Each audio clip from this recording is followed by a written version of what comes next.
Picture this. Your biggest radio telescope suddenly picks up a suspiciously regular burst, like someone drumming out prime numbers from light years away. Another observatory confirms it. Scientists hold their breath. Could this really be it? No hype, no sci-fi cameo from little green men, just the actual possibility of an alien civilization calling. Aliens exist? But now what? First moves, if we follow SETI's unofficial protocols, are all about verification. Confirm the signal, rule out cosmic static or that one pigeon who likes nesting on the dish. Then you sound the alarm, other astronomers, the public, maybe the UN. The big rule is, don't just ping back a hello from Earth by yourself, because any reply should speak for the planet, not one random voice. Easy in theory, messy in reality.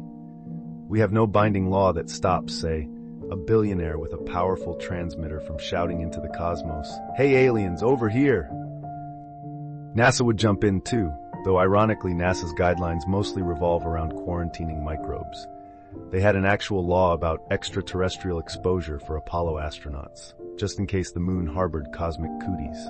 But for a real chatty ET, there's no official NASA playbook. They'd likely defer to the SETI crowd's advice to verify, consult widely, and maybe ask the UN to weigh in. Problem is, the UN also has no solid how to greet aliens plan. There's a mention of sending any contact decision through the Committee on the Peaceful Uses of Outer Space, but it's more a polite suggestion than an enforceable rule. So step 2 could be mass chaos. Imagine the world's reaction. Politicians bickering on TV, some demanding we stay silent, others itching to answer. Meanwhile, the signal could fade. Do we risk losing our shot at a cosmic handshake because humanity can't agree who gets to pick up the phone? Then there's Stephen Hawking's warning. What if these new pen pals are cosmic conquistadors? The dark forest. Theory says you keep your head down and your transmissions quiet, like creeping through a dangerous wood at night, because revealing your location might invite a predator. Broadcast your presence, and you might be painting a bullseye on Earth. But here's a twist. We've already been leaking radio and TV signals for about a century. If a really advanced civilization wanted to find us, they could. No sense slamming the door shut now. Some folks argue that if they had the tech to come conquer us, it's not like they'd be clueless about a planet with oxygen and TV game shows. So maybe actively sending a message, so-called meaty, doesn't change the risk much. Others say that's naive. The debate rages on, but no one can forcibly stop humanity from deciding to broadcast, "We come in peace," to the galaxy. We've actually tested the waters before. The 1974 Arecibo message beamed a short sequence of binary digits that, if pieced together correctly, forms a neat pictogram. A human figure, our DNA structure, even our solar system. That star cluster is 25,000 light years away, so don't hold your breath for a reply. The real point was to show we could encode basic info using universal math and science. Same with the pioneer plaques in the 1970s, each etched with silhouettes of a man and a woman, plus a star map. Then came the Voyager golden records, gold-plated phonograph discs full of Earth's greatest hits, Bach, Chuck Berry, and humpback whales. It's a cosmic mixtape. The instructions on how to play it are carved into the cover, just in case some alien finds it drifting in interstellar space thousands of years from now and wonders, who made this weird disco vinyl? All that's well and good if contact is slow, like a radio wave creeping across light years. But what if the aliens cut the waiting game and show up physically? Maybe they drop a ship on the White House lawn, or just start hovering near the ISS. In that scenario, NASA's usual sanitize everything for microbes approach goes right out the airlock. Governments, militaries, and scientists would scramble. One half might want to greet them with welcome, banners and careful handshakes. The other half is readying fighter jets. The tension would be off the charts. A single misread gesture, maybe we wave a hand that looks threatening to them, and we could spark a war of the worlds meltdown.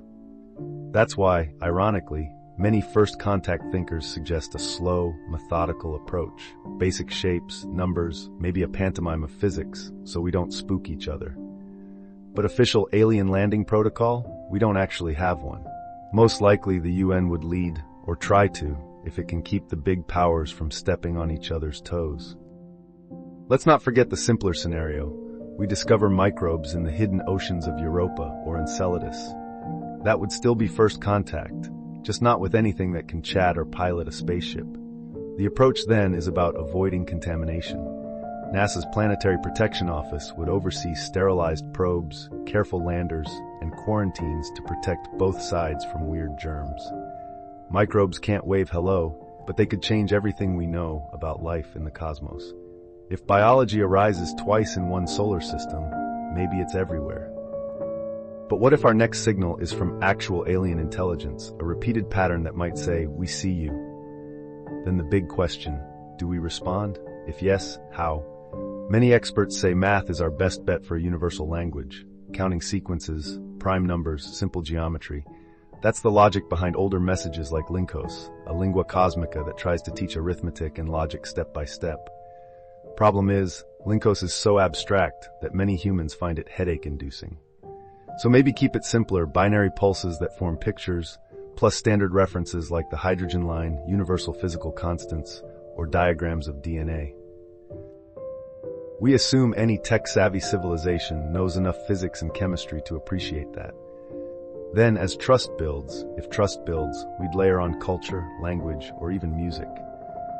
The 1977 WOW signal might have been such a cosmic handshake, though it never repeated. We still don't know if that was a glitch, a random natural burst, or an alien ping we missed. That's the heartbreak of ephemeral signals. Once they're gone, they're gone. And how would the public handle real contact? Historically, mention alien invasion and you picture 1938 when an Orson Welles radio drama convinced a chunk of the audience that Martians were attacking. Reports say panic swept some neighborhoods. These days, social media could amplify confusion a millionfold. Half the population might be tweeting fake news, or "they've arrived, run," while the rest hunts for the nearest UFO livestream. Government secrecy or bungled messaging could add to the chaos. But ironically, modern psychology studies hint that if we found life, especially a distant signal, many people would respond with excitement, not terror. Might we unify in awe, or tear each other apart in rumor-fueled paranoia? Our track record suggests it could go either way. That's the deeper tension. First contact is as much about us as it is about them. Are we open-minded explorers or paranoid survivalists? Are we cosmic toddlers who fire off signals without a plan, or do we stand ready with careful protocols? Right now, we have some guidelines, the post-detection protocol, the suggestion to notify the UN, but they're volunteer-based, no legal teeth. The dark forest crowd believes that's a recipe for doom. One day some country, or even one private company, might blast out an interstellar tweet. Then if the worst-case scenario is real, we've basically rung the dinner bell. But the other side says that might be better than staying forever silent. If every civilization cowers, nobody meets, and the galaxy remains a lonely place. They argue that any advanced society that overcame the struggles we face, like nuclear war or climate meltdown, could have wisdom to share. Maybe they've discovered solutions we desperately need, or maybe they want help themselves. What if the signal we decode is them asking for aid? That raises a moral dilemma.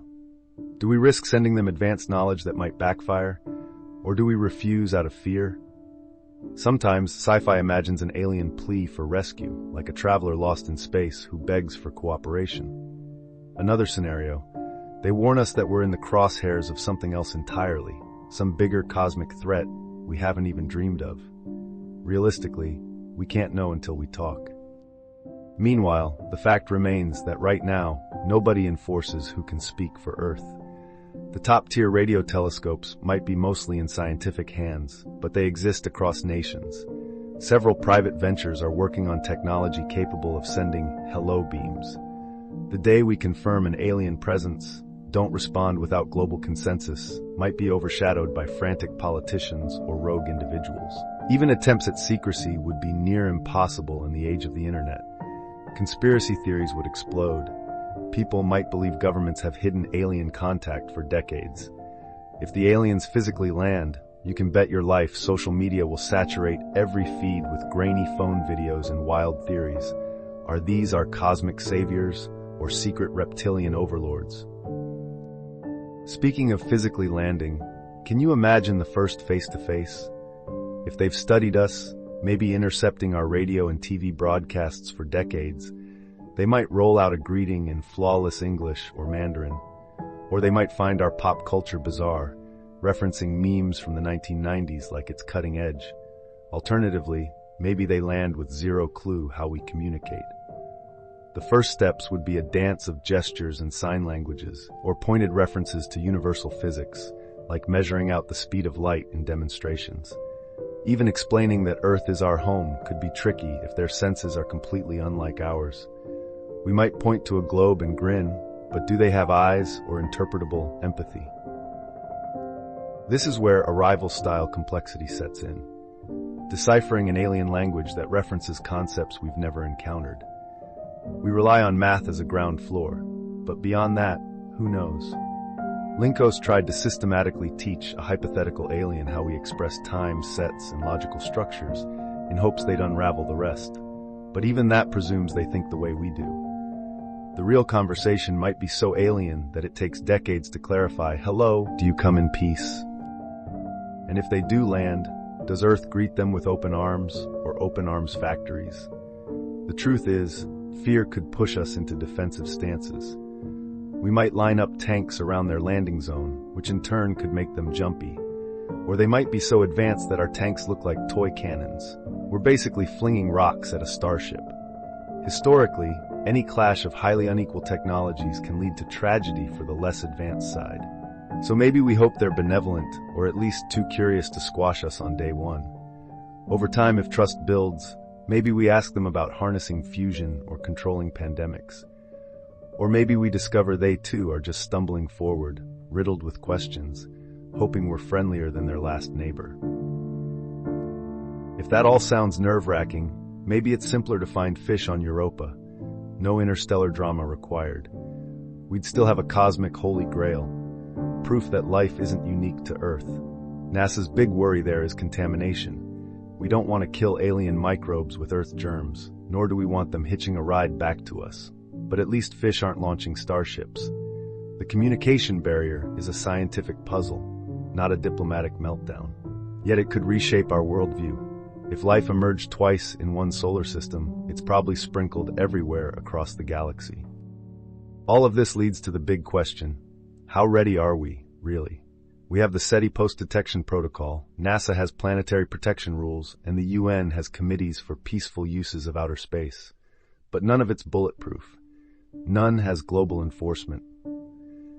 The next big meeting on first contact guidelines might happen after the fact, a frantic scramble once the signal or the ship is already here. Some experts want a legally binding plan, but no global consensus exists. Meanwhile, groups like METI International keep sending messages to nearby stars, hoping to start a conversation. They might say, if we never take a risk, we might remain forever alone. Either way, the biggest threat might be our own panic or infighting if contact happens. Our track record, fights over resources, tribal instincts, conspiracy obsessions, doesn't guarantee a calm response. Yet maybe the wonder of actual contact transcends that. Imagine the moment we confirm we aren't alone. Would we unify under one banner, finally acknowledging we're all Earthlings? Or would we squabble, throwing blame and claims like children fighting over a new toy? Science fiction has wrestled with these scenarios forever. Sometimes we get a universal translator and everything's breezy. Other times it's invasion or infiltration. Arrival gave us the slow, painful process of deciphering an alien language, where a single misunderstanding nearly launched nuclear war. War of the Worlds or Independence Day showed unstoppable forces mowing us down. The real version could be anything in between. We might get helpful teachers, confused visitors, ambivalent watchers, or predators. Or we might get a radio whisper that we can't decipher for a century. The only certainty is that the day we confirm they exist, and especially if they answer, our place in the cosmos changes forever. So maybe the real question isn't, are we alone? But are we ready? We're scanning the skies, sending out postcards in the form of golden records, debating the hush of the dark forest. But as we tinker with bigger and better telescopes, that call might come any time. And once it does, once we see that repeating pattern or that craft overhead, everything changes. Suddenly, we're no longer separated by flags and borders. We're just humans on a small planet facing the cosmic stage. And how we handle that first hello might define us more than anything else we've ever done. Because in that moment, the universe stops being silent. It becomes something alive, with neighbors who might be friend or foe, or 1,000 shades in between. Yet the biggest reveal might be about ourselves. Will we put down our differences and greet the unknown with curiosity, or stumble over our own fear? The clock could start ticking the instant that signal arrives, forcing us to decide. And that single decision, open arms or closed fists, could echo for millennia. If that doesn't make you question who we really are, nothing will. So, do we dare answer the call? Or do we hide in the cosmic dark? Because maybe they're already listening, and maybe tomorrow, the real conversation begins.